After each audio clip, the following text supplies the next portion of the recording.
So if the baby is having apnea মানে কোনো শ্বাস প্রশ্বাস নিচ্ছে না or gasping or heart rate less than 100 beats per minute, এই তিনটের মধ্যে যদি একটাও না হয় মানে বাচ্চার অ্যাপনিয়া নেই, বাচ্চা ভালো শ্বাস প্রশ্বাস নিচ্ছে, gasping breathing type of breathing নেই মানে নরমাল টাইপ অফ ব্রিদিং আছে।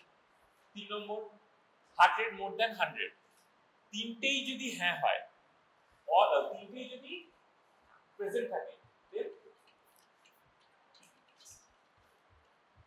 হ্যালো হ্যাঁ এই বুঝি ক্লাস নিচ্ছে ঘন্টা পর করছি।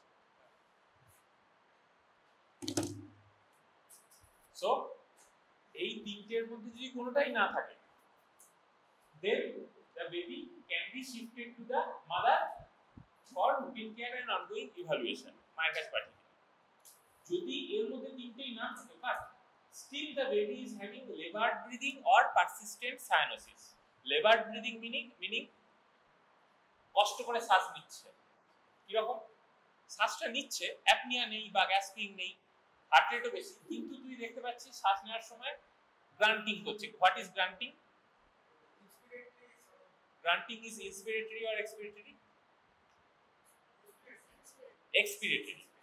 Grunting is forced expiration with partially closed glottis. কিরকম আওয়াজটা হবে? That is called grunting.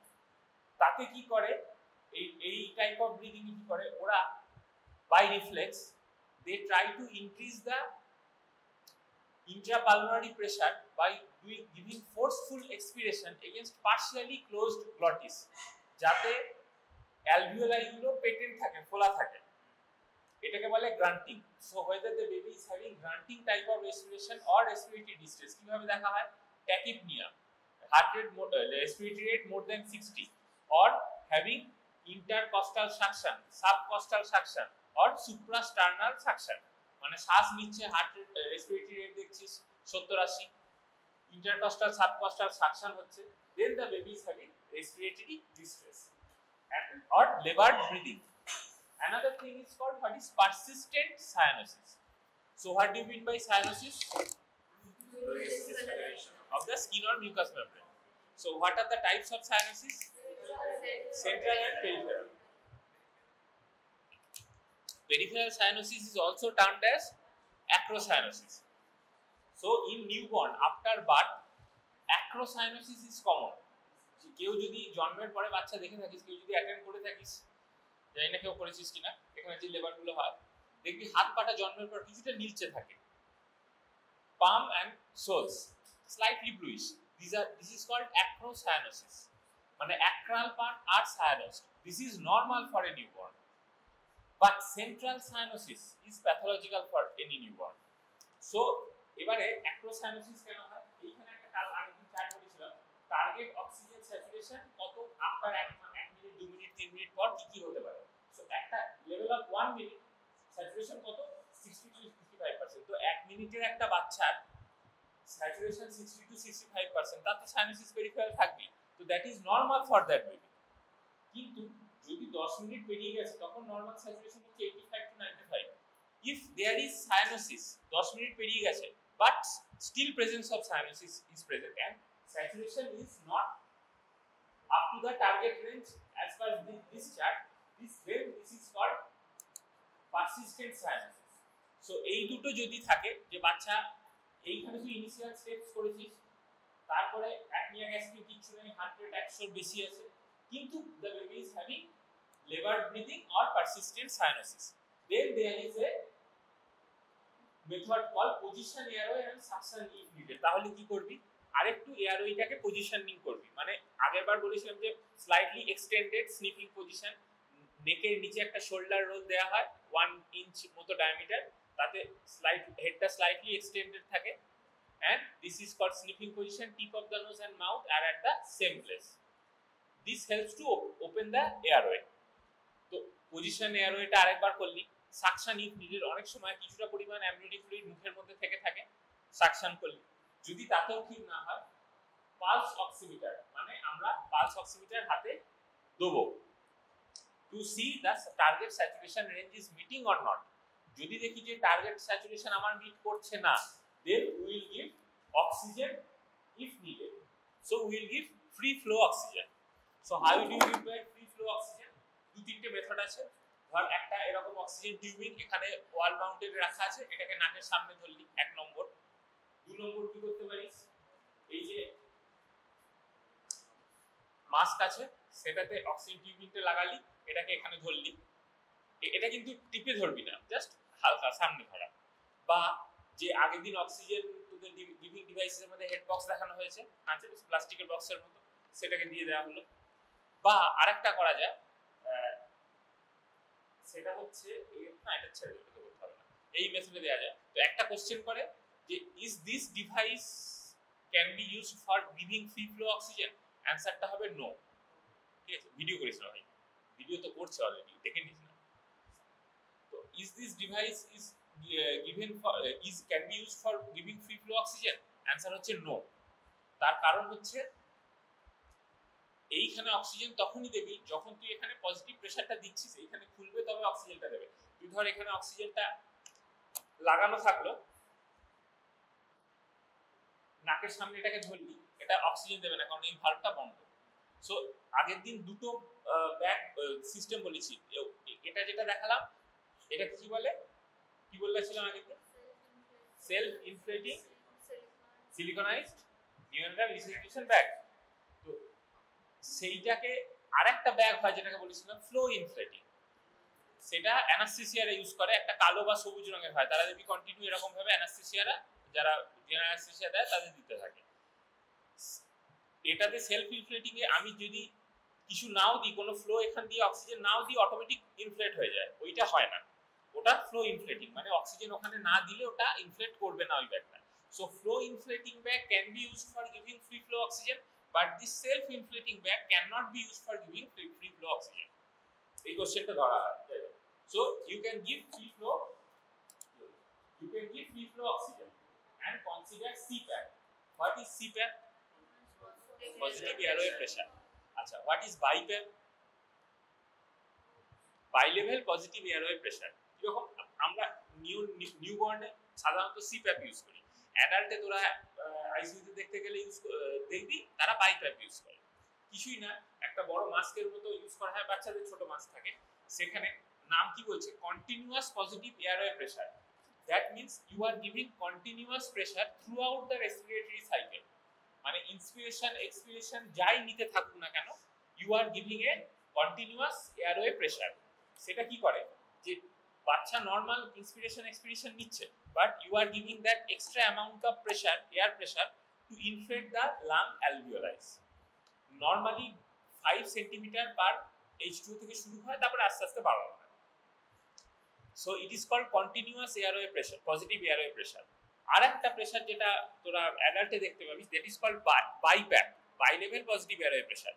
সেখানে দুটো টাইপ অফ প্রেসার ইউজ করা হয়, ইন্সপিরেটরি সাইকেলে একটা প্রেসার, এক্সপিরেটরি সাইকেলে আরেকটা প্রেসার। কি রকম সেটিংটা হয়, 28 মানে ইন্সপিরেশনে 20 প্রেসার দিচ্ছিস, এক্সপিরেশনে 8, বা ইন্সপিরেশনে 16, এক্সপিরেশনে 8, এইভাবে। This call BiPAP। তো আমরা নিওনেটে কিন্তু CPAP ইউজ করি। কিভাবে CPAP ইউজ করা হয় সেটা পরে বলছি, সেটা এখানে।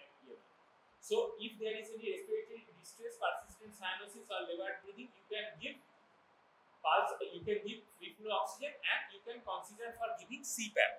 That CPAP device is now routinely available at that should be available at every center for giving labor room CPAP. So CPAP machines are available in NICU, but এই যে আমি এনআরপি যে প্রোটোকলটা করছি সেটা কিন্তু লেবার রুমের পাশেই হচ্ছে, সেই কর্নারে। আমি এখনো বাচ্চাকে এনআইসিইউতে নিয়ে যাইনি, টোটাল এখনো পর্যন্ত এই যে যতক্ষণ ঢুকেছি 1 মিনিটও শেষ হয়নি এখনো, তো কাজেই নিয়ে যাওয়ার কোনো প্রশ্নই আসে না। So you can start giving CPAP in the লিভার room itself.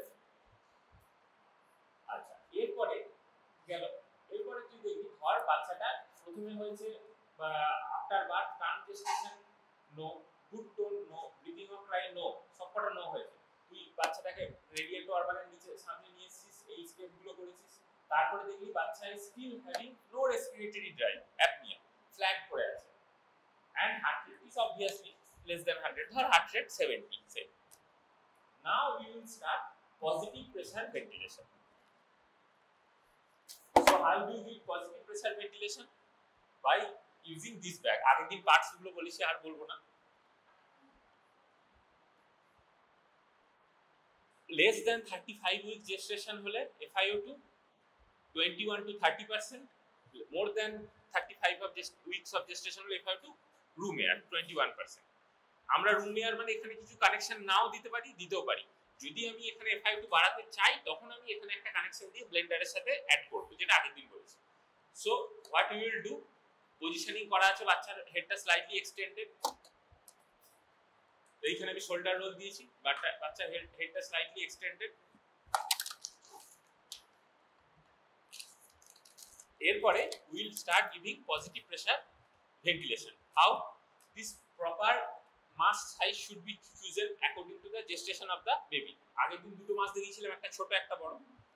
So you should cover the nose and mouth, not the eyes, and there should not be no gap in between the angle of the nose and mouth.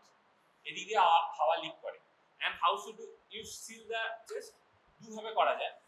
এই যে মাস্কগুলো, এগুলো cushion mask, তো এইটাকে seal করতে হবে। এই দুটো finger বা এই তিনটে ফিঙ্গার তোর চিনের নিচে থাকবে, আর এই দুটো ফিঙ্গার মাস্কটাকে ফিক্স করবে। তো এই তিনটে মিলি ঘাড়টাকে এক্সটেন্ড হলো, এই তিনটে মাস্ক বসালি দিয়ে you will start giving positive pressure ventilation. তো দুভাবে করতে পারিস, এক বাচ্চার সাইডে দাঁড়িয়ে করতে পারিস, আর একটা হেড এন্ডে দাঁড়িয়ে করতে পারিস, যেটা তোর ইচ্ছা। ধর আমি সাইড দিয়ে দাঁড়িয়ে করলাম। So you will give start positive pressure ventilation. কিভাবে দেওয়া হয় না, হ্যাঁ এটা আরেকটা করা হয়, সুইচ 2-3 এইভাবে। আচ্ছা এটা দাঁড়িয়ে করবি, আমি বসে দেখাচ্ছি তো দেখানোর জন্য, এটা দাঁড়িয়ে করতে হয়, বসে বসে হয় না। তো switch 2-3। So what is the normal respiratory rate of a newborn? 2 মাসের নিচে কত বেশি হলে ট্যাকিপনিয়া বলবো? 60 এর নিচে। So normal respiratory rate of a newborn is 40 to 60.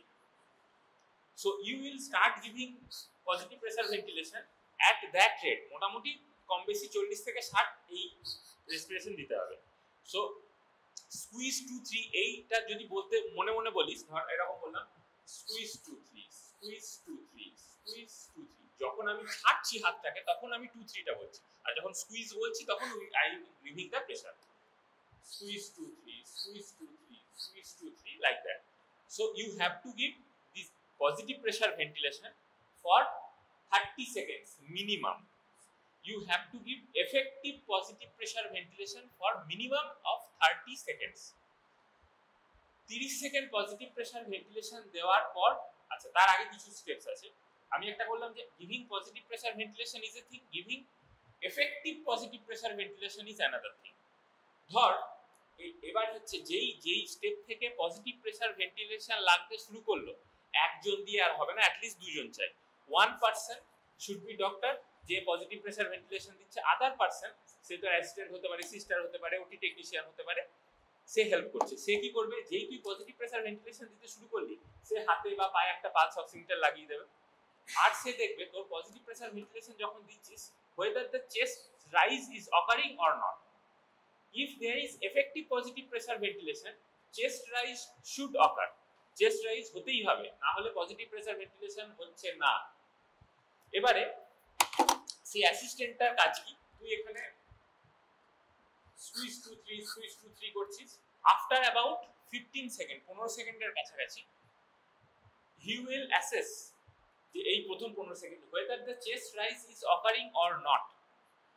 If there is no chest rise, the assistant will shout that the chest rise is not occurring. Then you will have to do for ventilation corrective measurements. You will give ventilation corrective steps. এখানে একটা pneumonic আছে। আচ্ছা এই ছবিটা দেখে নে। আগের দিন দু রকমের মাস বলেছিলাম, অ্যানাটমিক একটা নন অ্যানাটমিক। এটা হচ্ছে নন অ্যানাটমিক সার্কুলার, আর এটা অ্যানাটমিক মানে হচ্ছে এই নাকের সাথে আটকে যায়। তো বোথ ক্যান বি ইউজ। আমাদের এখানে নরমালি এই সার্কুলারটাই পাওয়া যায়, এটা পাওয়া যায় কম। আচ্ছা দেখ এখানে নাকটা ঢাকা আছে, মুখটা ঢাকা আছে, কিন্তু চোখটা ঢাকা পড়েনি। So this is correct size mask. যেটা অ্যানাটমিক সেটা কিছুটা ট্রায়াঙ্গুলার, ঠিক আছে। আচ্ছা so what are the ventilation corrective steps, তার একটা নিউমোনিক আছে MRSOPA, এমআর সোপা। সো প্রথমে যেটা করবি সেটা হচ্ছে তোর অ্যাসিস্ট্যান্ট প্রথম 15 সেকেন্ড পর বলছে there is no chest rise, so you will do ventilation corrective step. First, what is the ventilation corrective step? Is the M and R. You will do 2 steps, M and R. Reapply the mask and reposition the infant's head. Why apply the mask? Probably there is inadequate seal. হয়তো হাওয়া side দিয়ে leak করছিল। Probably there is blocked airway. So reposition of the infant's head to be done. মানে আমি এখানে squeeze to 3 squeeze to 3 করছি, assistant shout করলো there is no chest rise, then I will reposition the mask, মাস্কটাকে আরেকটু চেপে ধরলাম, and I will reposition the infant's head, হয়তো কিছুটা ফ্লেক্স হয়ে গিয়েছিল সেটাকে করলাম, then I will give 5 breaths, squeeze to 3 squeeze to 3 squeeze to 3. Now when I am giving 5 breaths, assistant বললো যে now the chest is moving, then we will continue giving effective positive pressure ventilation for another 30 seconds. মানে প্রথম যে 15 second হয়েছিল সেটাতে chest rise হয়নি, তো ওটা বাদ, ওটা ধরলে হবে না।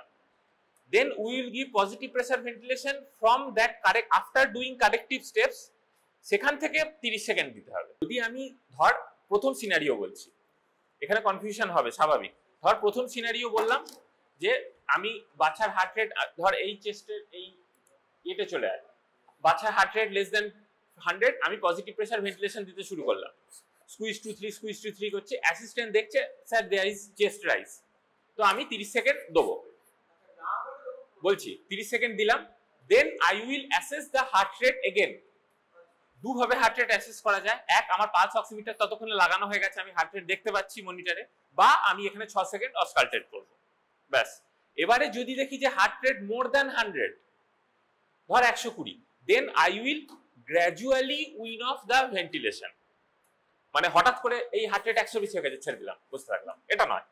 দেন I will gradually slowly wean off the ventilation, ঠিক আছে? হয়তো দেখা যাবে যে নর্মালি ব্রিথ নিচ্ছিল না, তুই এইসব করে হার্ট রেটটাকে বাড়িয়েছিস, হট করে ছেড়ে দিলে আবার চুপ হয়ে গেল, আবার হার্ট রেট পড়ে গেল। So I will gradually wean off the ventilation. আচ্ছা, এবার ধর সেকেন্ড সিনারিও, যে আমি সেকেন্ড সিনারিও ধর আমি পজিটিভ প্রেসার ভেন্টিলেশন দিতে শুরু করলাম, মোটামুটি 15 সেকেন্ড নাগাদ, কি হয়েছে, মোটামুটি 15 সেকেন্ড নাগাদ অ্যাসিস্ট্যান্ট বলল যে there is no chest rise, then I will give ventilation corrective measurements. প্রথমে দুটো step, M and R, mask and reposition of the neck, দুটো করলাম। I will give 5 inflation breaths, assistant shouts there is chest rise, তাহলে আমার ঠিক হচ্ছে। I will continue the giving positive pressure ventilation for another 30 second, প্রথম 15 second বাদ, ওটা তো হয়নি, চেস্ট রাইজ হয়নি মানে ভেন্টিলেশনও হয়নি। দেন 30 সেকেন্ড পর I will check the heart rate, if the heart rate is more than 100, 120, then I will gradually wean off the positive pressure ventilation, বেশ। এবারে থার্ড সিনারিও এলাম, এটা 2 নম্বর সিনারিও। আমি মাস্ক অ্যান্ড রিপোজিশন করেছি, তারপরে 5টা inflation breath দিয়েছি, assistant still সেটস sir there is no chest rise, তখন I will give next 3 steps, কি কি আছে, S, O and P, clear secretions by suction, ventilate with mouth slightly open and increase the pressure slightly. মানে হতে পারে block airway আছে, আরেকবার suction করব, সাকশন কিভাবে, এম বিফোর এন, মাউথ আগে তারপরে nose, then will open the mouth slightly, হয়তো মুখটা খুব ছোট ভাবে ঢোকানো আছে, বেশি নেই, সেই জন্য ওপেন করব, then I will increase that amount of pressure, প্রেসারটা আমার হাতে আছে, যত জোরে টিপবো তত বেশি প্রেসার যাবে, হয়তো যে আমি যে প্রেসারটা দিচ্ছি সেইটা ওর লাংকে ইনফ্লেট করছে না, তাই চেস্ট রাইজ হচ্ছে না, সেই তিনটের মধ্যে একটা হতে পারে।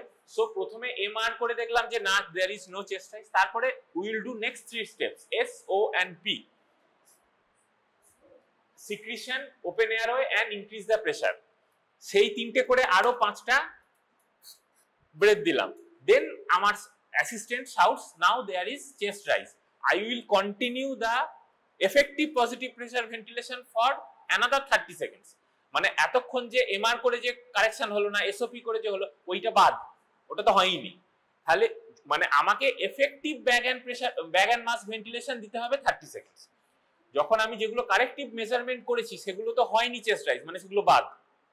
সেইখান থেকে এবার SOP 3টে স্টেপ করার পর now my assistant says there is adequate chest rise.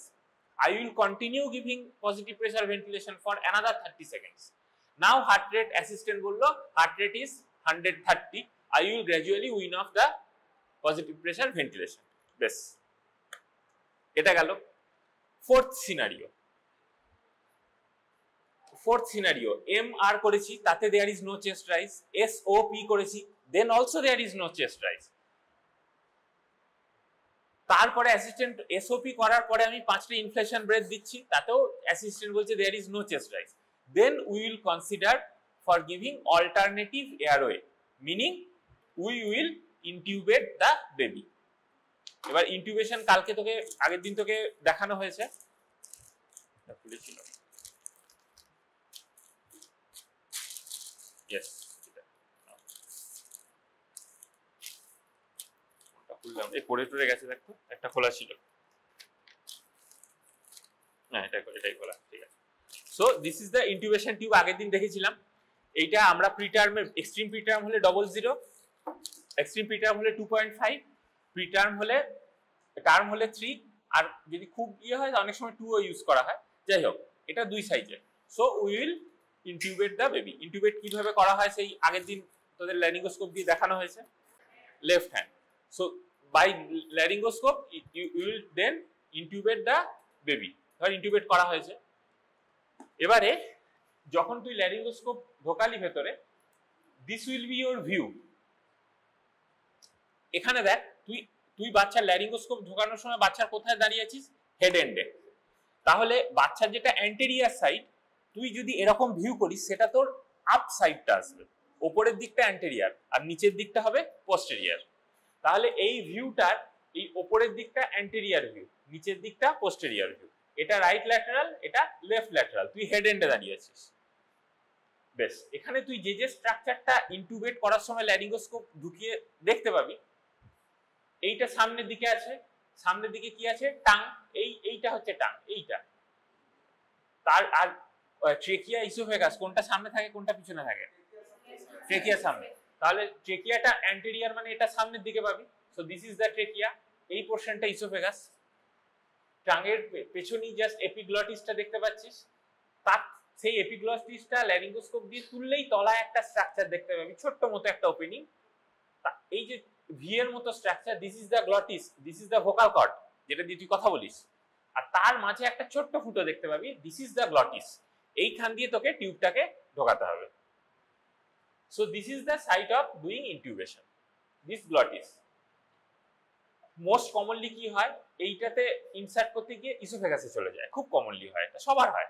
যত বড় ইনটিউবেশন এক্সপার্ট হোক না কেন, সবার হয়।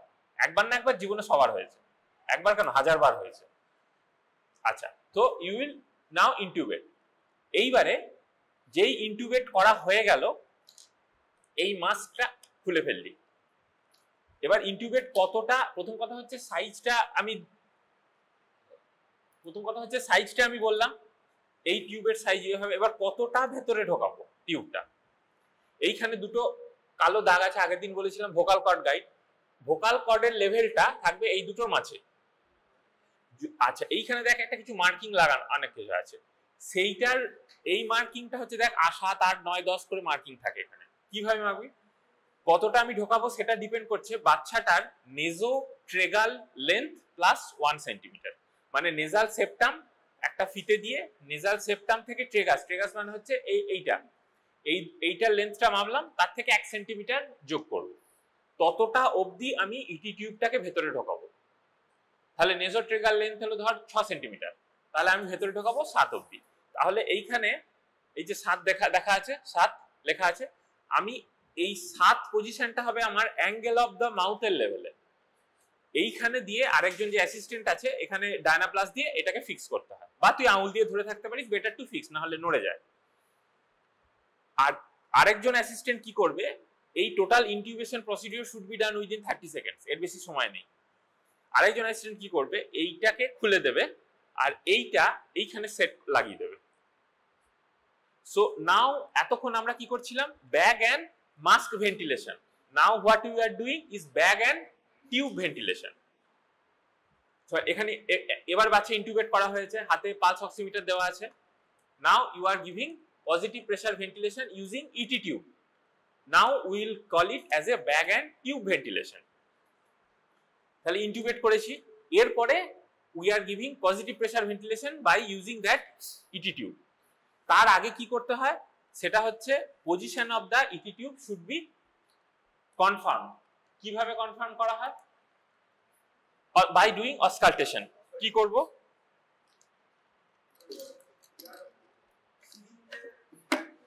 নো নো নো সিরিঞ্জে একটা প্রেস করব না, আমি এখানে দু তিনটে জায়গায় দেখা হয়। এক হচ্ছে বাইল্যাটারাল অ্যাক্সিলা এন্ড এপিগ্যাস্ট্রিয়াম।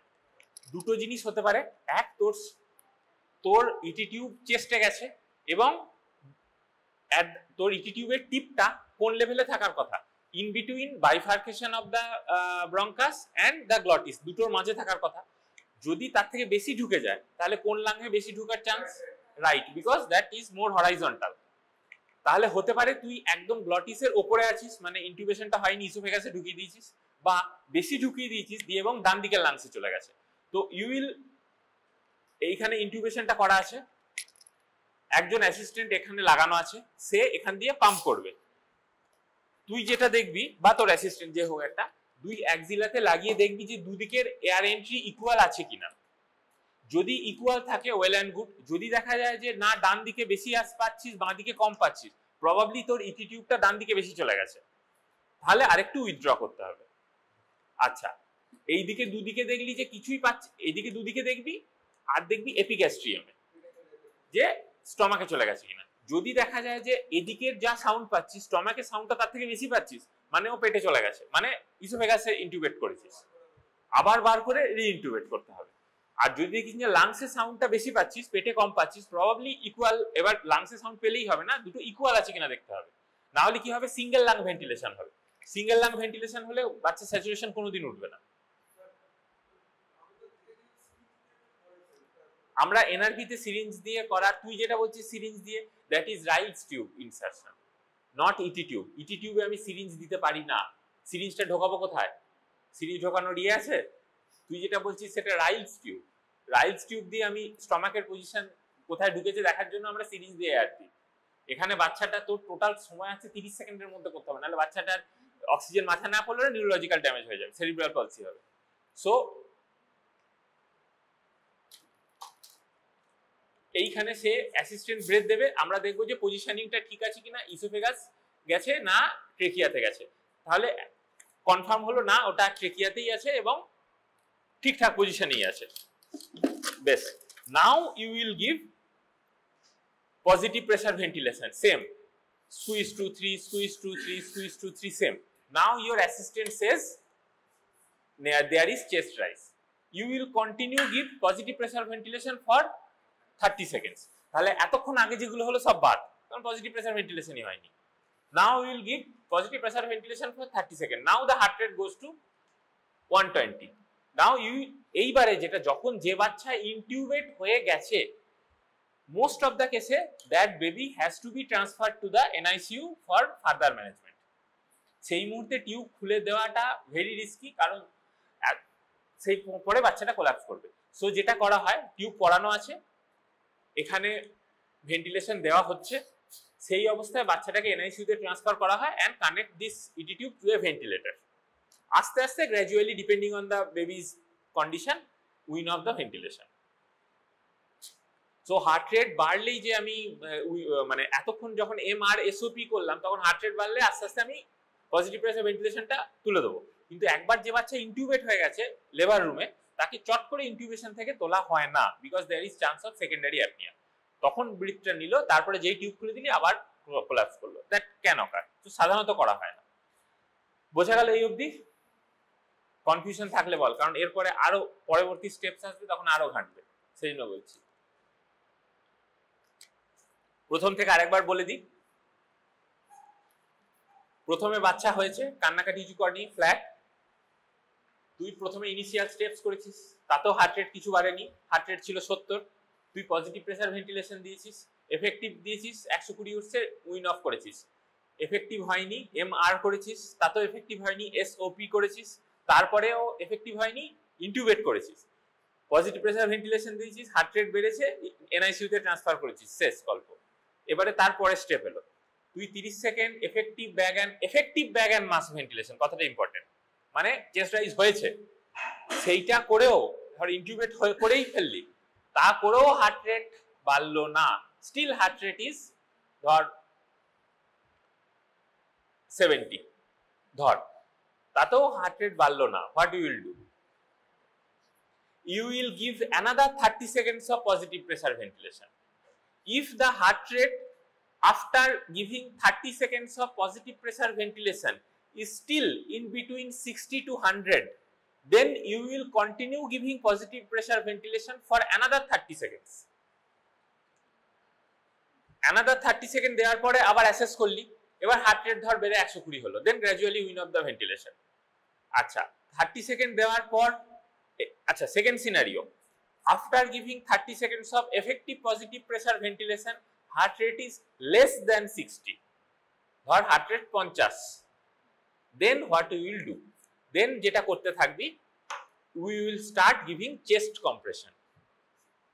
তাহলে তুই অ্যাডাল্টের সাথে একটা পার্থক্য দেখতে পেলি যে অ্যাডাল্টে যখন আমরা সিপিআর, অ্যাডাল্টে যখন একটা পেশেন্ট কোল্যাপস করে প্রথমেই আগে সিপিআরটা স্টার্ট হয়, স্টার্ট সিপিআর, তারপরে তুই ইন্টিউবেট করলি, যা খুশি করলি।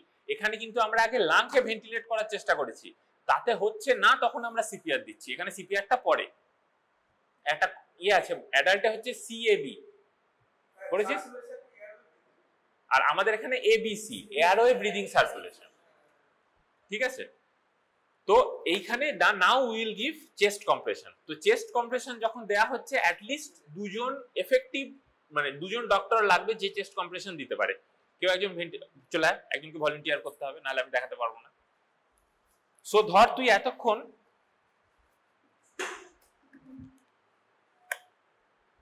তুই এদিকটা দাঁড়িয়ে যাতে ওরা দেখতে পায়, তুই এতক্ষণ এখানে ধর আমি এখানে বসে দাঁড়িয়ে স্কুইজ টু থ্রি করছিলাম, এরপরে তাতেও হার্ট রেট এলো না, তো আমাকে চেস্ট কম্প্রেশন দিতে হবে। তো এখানে অ্যাটলিস্ট দুজন লাগবে, যে চেস্ট কম্প্রেশন দেবে he should move to the head end of the baby, আর যে পজিটিভ প্রেসার ভেন্টিলেশন দেবে সে he or she should stand on the side of the baby. ধর এখানে টিউব পরানো আছে সাপোজ, ধর so will start giving positive pressure ventilation. কিভাবে দেয়া হয় পজিটিভ প্রেসার ভেন্টিলেশন? তো চেস্ট কম্প্রেশন কিভাবে দেবো? যেটা দুভাবে দেওয়া যায়, একটা এইভাবে আর একটা এইভাবে। তো এইভাবে যে 2 ফিঙ্গার মেথডটা, এটা এখন অবসলিট, আমরা এখন দেবো এই মেথডটা, encircle your hand towards the chest and giving chest compression. কোন লেভেলে দেবো? At the just below the line joining the 2 nipples of the baby, or at the level of last 1/3 of the sternum, just above the sternum. কিভাবে দেব? এতক্ষণ কি হচ্ছিল? Squeeze 2 3, এবারে দেব 1 and 2 and 3 and ও তখন একটা করবে স্কুইজ এন্ড, মানে কি রকম 1 and 2 and 3 and squeeze end, 1 and 2 and 3 and squeeze end. তুই এটাকে ধরবি আর কি, মানে জাস্ট ফর ইয়ে। আচ্ছা এখন হয়তো সব দেখতে পাবেন না হলে ওরা কিরকম 1 and 2 and 3 and squeeze and. এটা কিন্তু মনে মনে করলে হবে না, কারণ দুজন লাগছে, আমি মনে মনে করলে ও কি করে বুঝবে আমার মনের কথাটা? সেখানে আমাকে স্পিক করতে হবে লাউডলি। আমি বলবো 1 and 2 and 3 and তুই বলবি squeeze end, 1 and 2 and 3 and 1 and 2 and 3 and squeeze and. এই এন্ড কথাটা বলাটা ইম্পর্টেন্ট, কারণ দেখা গেছে যে ওই এন্ডটা বলতে যতটা সময় লাগছে টাইমিংটা সেইভাবে হয়। সো রেটটা হবে 1 মিনিটে, ধর তাহলে আমি 3 বার চেস্ট কম্প্রেশন দিচ্ছি, 1 বার ব্রিথ দিচ্ছি, 3:1 রেশিওতে। অ্যাডাল্টে কত ছিল? 30:2, 30:2, আর সিঙ্গেল রেস্কিউয়ার হলে 15:2, নাকি উল্টো বললাম? অ্যাডাল্টে 30:2, দুটো আছে, সিঙ্গেল রেস্কিউয়ার আর ডাবল রেস্কিউয়ার। সিঙ্গেল রেস্কিউয়ার হলে বোধহয় 30:2, ডাবল রেস্কিউয়ার হলে বোধহয় 15:2, হ্যাঁ এরকম কিছু একটা আছে। আমাদের এখানে হচ্ছে 3:1, 3টে চেস্ট কম্প্রেশন দেবো, একটা ব্রিথ দেবো, 3টে চেস্ট কম্প্রেশন, একটা ব্রিথ। সো টোটাল 1 মিনিটে 120টা ইভেন্ট হবে, total 120 events in a single minute, 90টা চেস্ট কম্প্রেশন, 30টা ব্রিথ। তাহলে 2 সেকেন্ডের মধ্যে, তাহলে তুই 1 সেকেন্ডের মধ্যে কটা চেস্ট কম্প্রেশন দিতে হচ্ছে? মানে মোটামুটি 3টে, 1 সেকেন্ডের মধ্যে কটা দিতে হচ্ছে, মানে প্রতি সেকেন্ডে 2টো করে ইভেন্ট হবে, তাই তো? কত হচ্ছে? 1 সেকেন্ডে 3টে চেস্ট কম্প্রেশন, একটা ব্রিথ, তাহলে কটা ইভেন্ট হচ্ছে? 4টে। না, 1 সেকেন্ডে 2টো ইভেন্ট হবে, টোটাল 1 মিনিটে 120টা ইভেন্ট হবে, 90টা চেস্ট কম্প্রেশন, 30টা ব্রিদিং। সো এই রেটে হতে থাকবে। So how long will give chest compression? 1 minute at least. বসে যা। সো যখন তুই পজিটিভ প্রেসার ভেন্টিলেশন দিচ্ছিলি, so you should give positive pressure ventilation for 30 seconds at least, একটাই।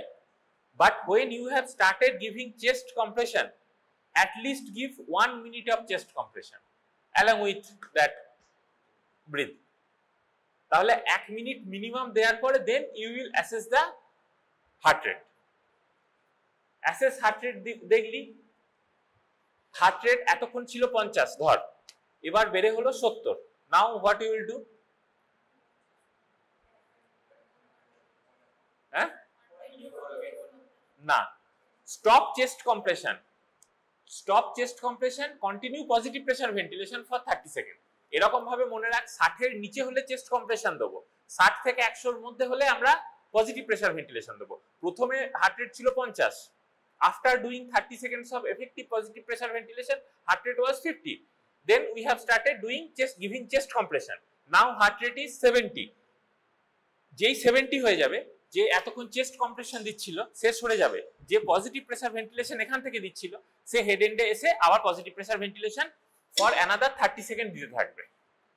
After giving another 30 seconds of positive pressure ventilation, effective positive pressure ventilation, now heart rate is 120.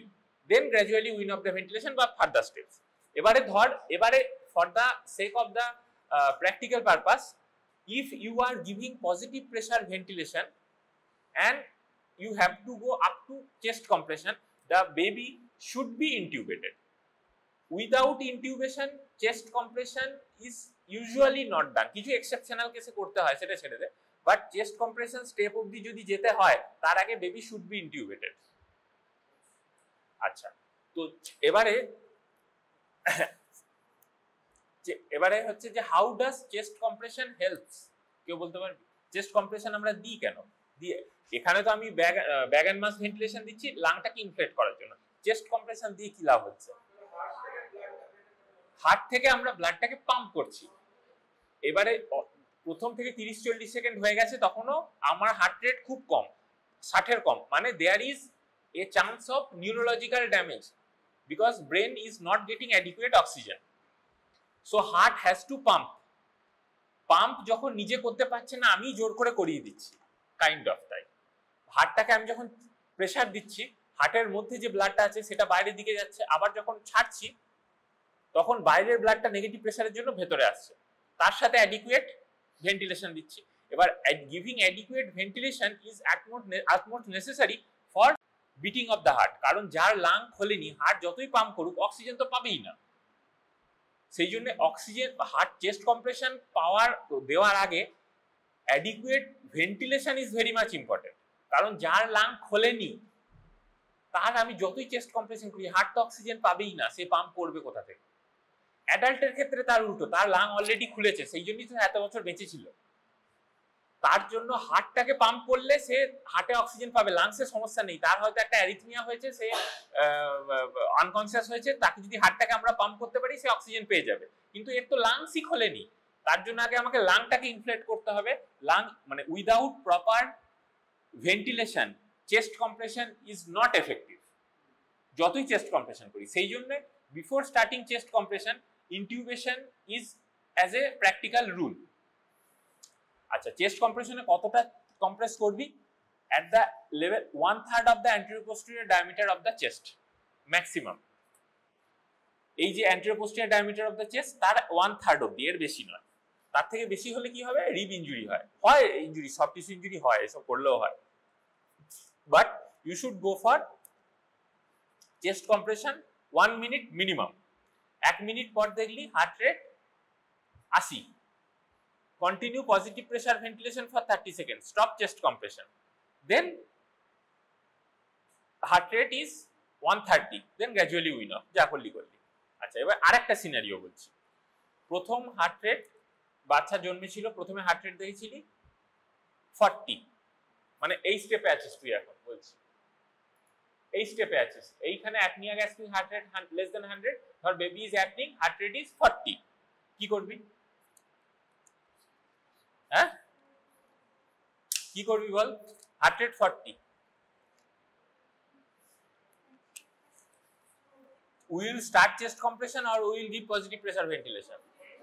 Positive pressure ventilation. Heart rate প্রথমে যাই থাক, you will have to give effective positive pressure ventilation for 30 seconds. Step jump করা যাবে না, step wise যেতে হবে।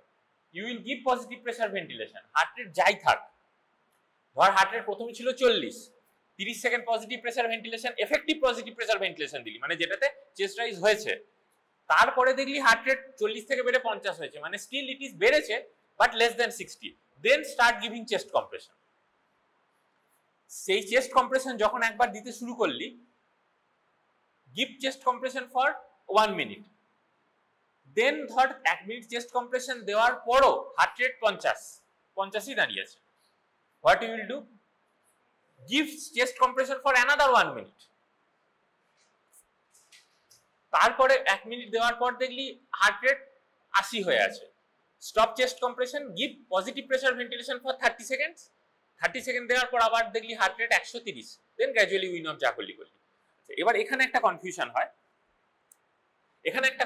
হয়, ধর প্রথমে হার্ট রেট দেখেছিলি 40, you have started giving positive pressure ventilation, 15 second পর তোর অ্যাসিস্ট্যান্ট বললো চেস্ট রাইজ হচ্ছে না, MR করলি, 5টা ব্রেথ দিলি, অ্যাসিস্ট্যান্ট বললো চেস্ট রাইজ হচ্ছে না, SOP করলি, চেস্ট রাইজ হচ্ছে না, ইনটিউবেট করলি, আবার 5টা ব্রেথ দিলি, অ্যাসিস্ট্যান্ট বললো চেস্ট রাইজ হচ্ছে কিন্তু হার্ট রেট আর কিছুই বাড়ছে না, then you have started chest compression. হলো, তাহলে চেস্ট কম্প্রেশনের হওয়ার আগে ইনটিউবেট করা হয়ে গেছে, কোনো অসুবিধা নেই, তারপরে যা লাইন অফ প্রসিডিওর করলি। এবার ধর প্রথমে হার্ট রেট দেখলি 40, you have given positive pressure ventilation for 30 second effective, মানে তুই যে পজিটিভ প্রেসার ভেন্টিলেশন দিয়েছিস চেস্ট রাইজ হয়েছে, কিন্তু তাতেও হার্ট রেট 50ই দাঁড়িয়ে আছে, ঠিক আছে? তাহলে you have to start chest compression, কিন্তু এখনো তো পেশেন্টটাকে ইনটিউবেট করিসনি। আমাকে ইনটিউবেট করার সময় SOPA অল্টারনেটিভ এয়ারওয়েতে যখন এসেছি তখন আমরা ইনটিউবেট করেছি, এখানে তো আমার প্রথম থেকে চেস্ট রাইজ ভালো হয়েছে, তাতেও হার্ট রেট বাড়েনি। তাহলে whether should we intubate or whether we will start chest compression? এই ক্ষেত্রে অনেক সময় chest compression without doing intubation start করা হয়, যে প্রথম থেকে আমার এফেক্টিভ পজিটিভ প্রেসার ভেন্টিলেশন দিয়েও হার্ট রেট বাড়েনি, সেক্ষেত্রে কিন্তু ওই একই ব্যাপার, চেস্ট কম্প্রেশন আমি দিচ্ছি 1 and 2 and 3 and এখানে স্কুইজ অ্যান্ড, সেখানে হয়তো ব্যাগ অ্যান্ড টিউব ভেন্টিলেশন না করে ব্যাগ অ্যান্ড টিউব ভেন্টিলেশন না করে ব্যাগ অ্যান্ড মাস ভেন্টিলেশন করা হয়, তাহলে 1 and 2 and 3 and squeeze and এরকম করে আবার 1 মিনিট চেস্ট কম্প্রেশন হলো। এবারে যদি দেখা যায় যে হার্ট রেট বেড়ে 70-80 হয়ে গেল, then stop chest compression and continue positive pressure ventilation, তারপরে যার প্রসিডিওর। কিন্তু ধর দেখা গেল যে প্রথমে 40 হার্ট রেট ছিল, এফেক্টিভ পজিটিভ প্রেসার ভেন্টিলেশন করেছিলি 30 সেকেন্ড, তাতে হার্ট রেট বেড়েছিল 50, তুই এখন ইনটিউবেট করিনি, এফেক্টিভ পজিটিভ প্রেসার ভেন্টিলেশন হয়েছে, তারপরে 1 মিনিট করার পরও হার্ট রেট দেখলি যে আবার ওই 50ই দাঁড়িয়ে আছে, মানে আরো তোকে 1 মিনিট চেস্ট কম্প্রেশন দিতে হবে, সেই জায়গায় এসেছিস, বেটার টু ইনটিউবেট পেশেন্ট। সেই ক্ষেত্রে যখন দ্বিতীয়বারও আমাকে পজিটিভ প্রেসার ভেন্টিলেশন আরো 1 মিনিট দিতে হচ্ছে, so you are having prolonged positive pressure ventilation, intubate the baby, then give ওই 1 and 2 and 3 and squeeze and এই চলতে থাকলো। কনফিউশন ক্লিয়ার আছে তোর কিছু থাকলে বল। হ্যাঁ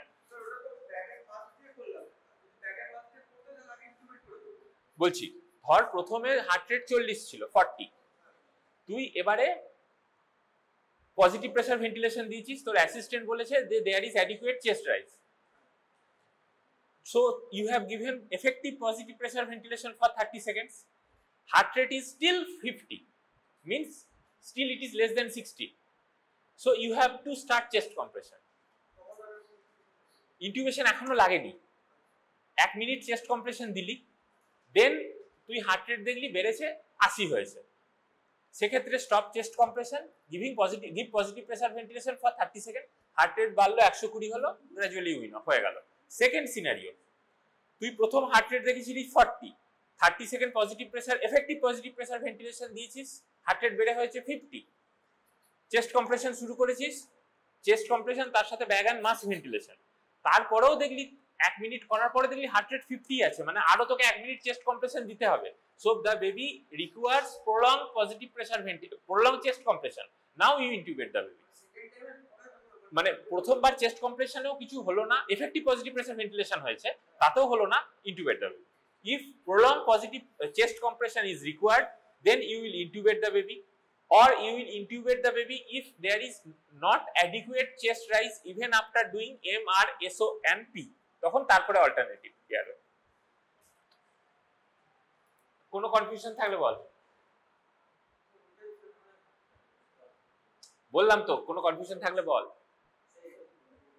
হ্যাঁ খাতায় কিন্তু বল, এতো এখানে লেখা আছে। তাহলে ইনটিউবেশনের দুটো ইন্ডিকেশন, প্রথম একটা বুঝলি এসওপি করে এ করলি হয়ে গেল। এবারে ধর তোর প্রথম যখন ব্যাগ অ্যান্ড মাস্ক ভেন্টিলেশন করেছিলি, তোর ভেন্টিলেশন কারেক্টিভ মেজার্স লাগেনি, তুই প্রথমেই এফেক্টিভ করেছিস, there was adequate chest rise, still heart rate was less than 50, less than 60, so you have started giving chest compression. 1 minute chest compression দেওয়ার পরও দেখলি heart rate ওই 50ই পড়ে আছে, though you are giving positive pressure ventilation and chest compression, তখন intubate the baby. Not as a ventilation corrective steps, but for giving better lung ventilation. একবার 1 minute bag and mask ventilation chest compression দিয়েছিস, তারপরে করে দিবি, অতক্ষণ chance থাকবে না। 1 minute chest compression, যে বাচ্চার 1 মিনিট চেস্ট কম্প্রেশন করেও হার্ট রেট 100 বেশি 60 বেশি ওঠেনি, তাকে ইন্টিউবেট করতে হবে। বোঝা গেল? কোনো কনফিউশন থাকলে বল।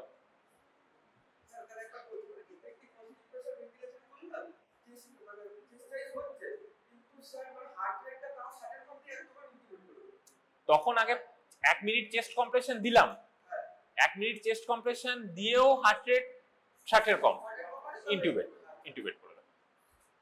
মানে যে বাচ্চার 1 মিনিট চেস্ট কম্প্রেশন দিয়েও হার্ট রেট 60 এর বেশি ওঠেনি, তাকে ইন্টিউবেট করতেই হবে অলমোস্ট। এক্সেপশনাল কিছু সিচুয়েশন আছে, সেটা আমি পরে বলবো। আচ্ছা এরপরে, আচ্ছা এখানে দেখ, এবারে চারটা দেখ। So ensure adequate ventilation, consider ET tube or laryngeal mask, laryngeal mask আমাদের এখানে ইউজ হয় না, ছেড়ে দে। কার্ডিয়াক মনিটর, আচ্ছা ততক্ষণ এই যে এতক্ষণ ধরে যে ইন্টিউবেট হয়েছে, চেস্ট কম্প্রেশন করেছিস, যদি পসিবল হয় হার্ট চেস্ট লিড লাগিয়ে মনিটর করে দেওয়া হয়, বাট প্র্যাকটিক্যালি পসিবল হয় না, কারণ লিডগুলো লাগালে আর চেস্ট কম্প্রেশন দেওয়া যায় না।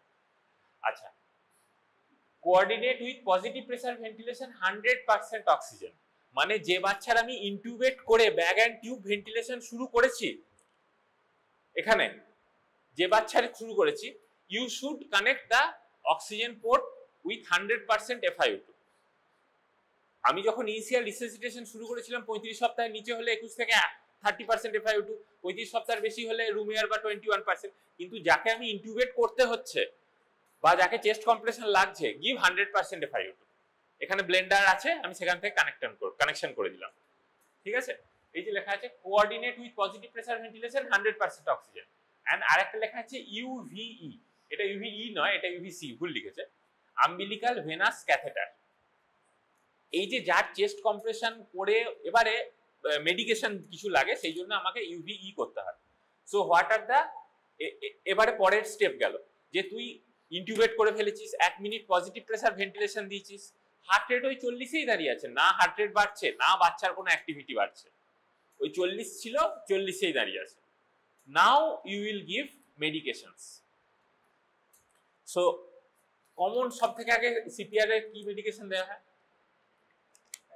অ্যাডাল্টেই বল, অ্যাড্রিনালিন, এখানেও অ্যাড্রিনালিন দেওয়া হয়। সো অ্যাড্রিনালিন যে সাপ্লাইটা আমাদের এখানে আসে, দেখবি একটা ভালে আছে, ছোট ভালে আছে, সেটায় থাকে 1 mg পার 1 ml।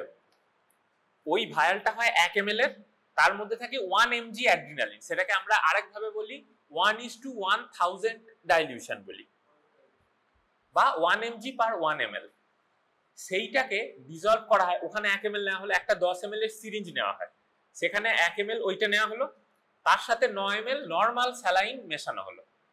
তাহলে সেটা কত টাইমস ডাইলিউশন হলো? 10 টাইমস। তাহলে আগে 1 mg 1 ml এ ছিল, এখন 10 ml এ আছে 1 mg, বাকি 9 ml আমি NS দিয়েছি, নর্মাল স্যালাইন দিয়েছি। সো আগের ডাইলিউশনটাকে বলা হয় 1:1000, এটাকে বলা হয় 1:10,000, 10 টাইমস ডাইলিউশন হয়েছে। সো এই জিনিসটা প্রিপারেশন করে রাখা থাকে।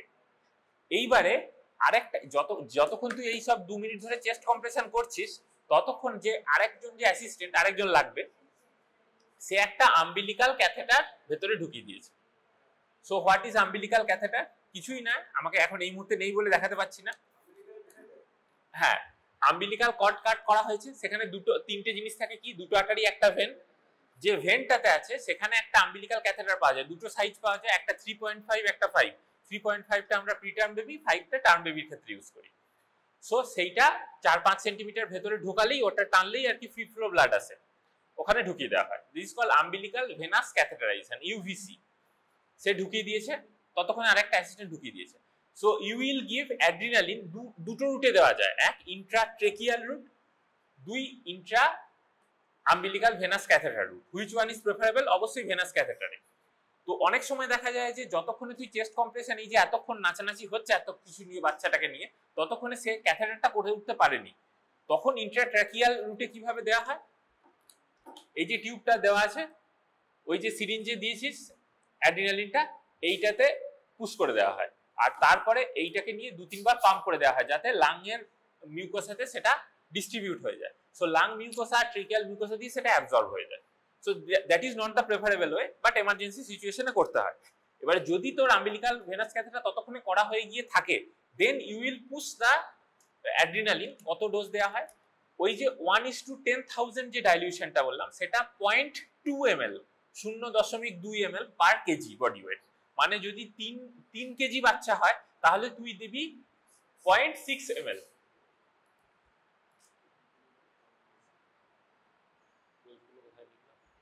তাহলে তুই যদি 0.2 ml পার কেজি এইটা দিবি, 3 কেজির ধর বাচ্চা হলো, তো 0.6 ml। আচ্ছা, এইবারে একটা প্রশ্ন, এতক্ষণ তো আমি বাচ্চাকে কোথাও ওজনই করাইনি, আমি জানলাম 3 কিলো কিভাবে? এই যে এতক্ষণ ধরে যে বাচ্চাকে নিয়ে যা যা লাফালাফি হচ্ছে, কোথাও আমি বাচ্চাকে ওজন করিয়েছি? সেই সময়ই পাইনি। তাহলে আমি বাচ্চার ওজন 3 কেজি ডোজ কিভাবে ইয়ে করবো? হ্যাঁ,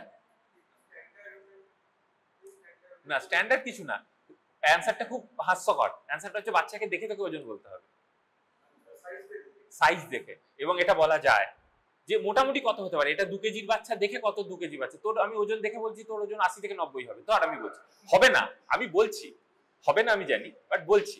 তো এই দেখে মানুষের একটা ওজন বলা যায়, বাচ্চার ওজন ওরকম দেখে একটা বলা যায় যে এটা 1.5 কেজির বাচ্চা, সে 1.5 কেজির বাচ্চা তো দেখে হয়তো 1.2 কেজি হবে, কিছু যায় আসে না। আমি যাকে 3 কেজির বাচ্চা হবে হয়তো মাপলে 2 কেজি 500 আসবে, কিচ্ছু যায় আসে না। জাস্ট একটা গ্রস তোর দেখে, কারণ তোর বাচ্চার ওজন করার টাইমই হয়নি। তো মোটামুটি একটা গ্রস ওয়েট যত আছে, এই 2 কেজির বাচ্চা, 1.5 কেজির বাচ্চা, তো 0.2 ml দিয়ে গুণ করবি। বললাম না, ওই তোর দেখে হয়তো 500 গ্রাম ভুল আসতে পারে, তাতে মানে ওই ইমার্জেন্সি সিচুয়েশনে দ্যাট ডাজ নট ম্যাটার। যেমন এই যে হার্ট রেট গুলো আমি যেটা বলছি 80-90, সেখানে তুই 6 সেকেন্ড শুনে তাকে 10 টাইমস মাল্টিপ্লাই করে করেছিস, সেখানে হার্ট রেট হয়তো 80 নয়, ওটা হয়তো 75, ডাজ নট ম্যাটার। বা হয়তো ওটা 80 নয়, ওটা 85, ডাজ নট ম্যাটার। গোদা বাংলায় তুই যেটা পাচ্ছিস সেটাই। তো হয়তো ধর তো দেখে মনে হচ্ছে বাচ্চাটা 2 কেজি ওজন, তাহলে 0.2 ml করে দিলে হবে 0.4 ml। Push the adrenaline via the umbilical venous catheter 0.4 ml and flush it with 3 ml of normal saline। সেটা 3 ml নরমাল স্যালাইন দিয়ে পুশ করে দিতে হয়, তাহলে অ্যাড্রিনালিনটা পেল। ততক্ষণে কিন্তু এবার যতক্ষণ ও অ্যাড্রিনালিন দিচ্ছে, ততক্ষণ এদিকে chest compression, positive pressure, ventilation চলছে, মানে 1 and 2 and 2 and 3 and squeeze and চলছে, ওটা চলতে থাকছে।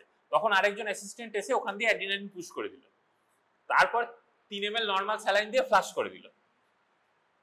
ততক্ষণে একটা মনিটর লাগানো আছে হাতে, pulse oximetry. You will notice the heart rate is rising or not. বেশিরভাগ ক্ষেত্রে দেখা যায় যে within 1 minute there is rise of heart rate, because that is a positive inotropic agent, heart rate বাড়ে। So if we'll continue to giving positive pressure chest compression and positive pressure ventilation and wait for another 3 minutes. Total 3 minute দেখবো। যদি দেখা যায় heart রেটটা বাড়লোই না বা বেড়ে কমে গেল 3 মিনিটে, we will give another shot of adrenaline. We will continue giving adrenaline same dose at a 3 to 5 minutes interval. ঠিক আছে, 3 থেকে 5 মিনিট ছাড়া ছাড়া অ্যাড্রিনালিন দিতে থাকবো যতক্ষণ না হার্ট রেটটা বাড়ছে।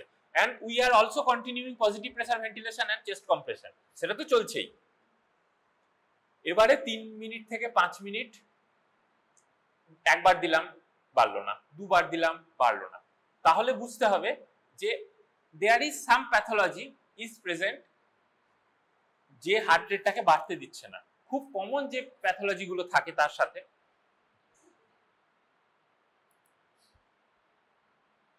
Consider hypovolaemia and consider pneumothorax. তো এই তুই এতক্ষণে নিশ্চয়ই বুঝতে পেরেছিস অবস্থা বেশ খারাপের দিকে যাচ্ছে।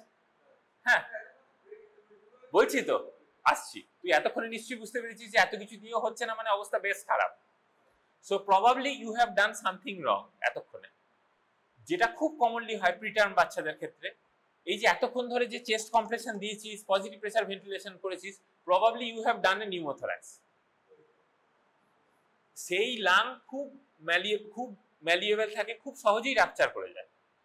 সো এই প্রিটার্ম বাচ্চাদের pneumothorax is a very common complication.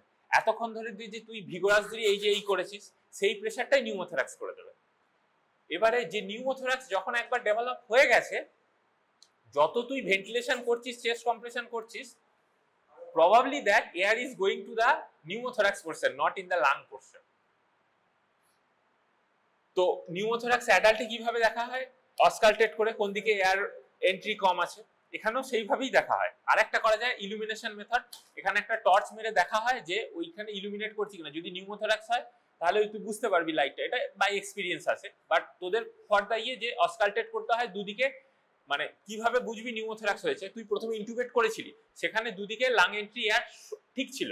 এবারে এতক্ষণ এত লাফালাফি করার পর দেখলি যে একদিকে এয়ার এন্ট্রিটা কম হয়ে আছে। যতই টিউব পজিশনে আছে, পজিশন নিয়ে অসুবিধা নেই, পেটে চলে যায়নি, কিন্তু একদিকে এয়ার এন্ট্রিটা কম, probably you have done a pneumothorax.